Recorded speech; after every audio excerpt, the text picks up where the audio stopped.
নমস্কার বন্ধুরা, আরও একটা নতুন ভিডিওয়ে আপনাদের স্বাগত। আজ বানিয়ে ফেললাম গোলা রুটি। তার জন্য উপকরণ হিসাবে প্রথমেই নিয়ে নিলাম 300 গ্রাম ময়দা, পেঁয়াজ কুচি, কাঁচা লঙ্কা, দুটো ডিম। এবার ময়দার মধ্যে নুন অল্প মতো ছড়িয়ে দিয়ে সেটাকে ভালোভাবে মেখে নিয়ে কাঁচা লঙ্কা কুচি ও পেঁয়াজ কুচিগুলোকে ভালোভাবে মিক্সড করে নিলাম। এবার এর মধ্যে ডিম দুটোকে ভেঙে দিয়ে দেব। এবার এটাকে আমরা ভালো করে মিক্সড করে নেব। করে নেওয়ার পর এর মধ্যে আমরা প্রয়োজন মতো জল অ্যাড করব। জলটা ততক্ষণই অ্যাড করব যতক্ষণ না পর্যন্ত এর মধ্যে একটা বাটারি লুক আসে।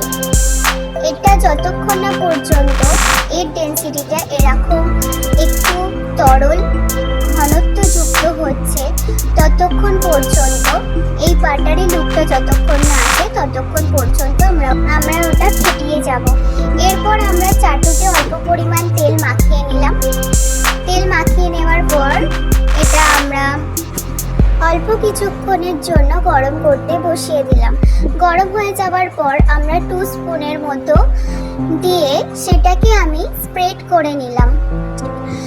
এই যে আমরা যেটা দিয়ে স্প্রেড করছি সেটা হচ্ছে একটা তাল পাতাকে কেটে ছোট মতো আকার দেওয়ার চেষ্টা করেছি যাতে স্প্রেড করতে সুবিধা হয়, সেটা দিয়ে স্প্রেড করা হচ্ছিল।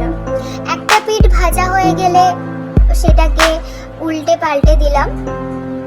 দেওয়ার পর এটা যখন দেখবো হয়ে গেছে, রেডি হয়ে গেছে, তো সেটাকে আমরা তুলে নিলাম।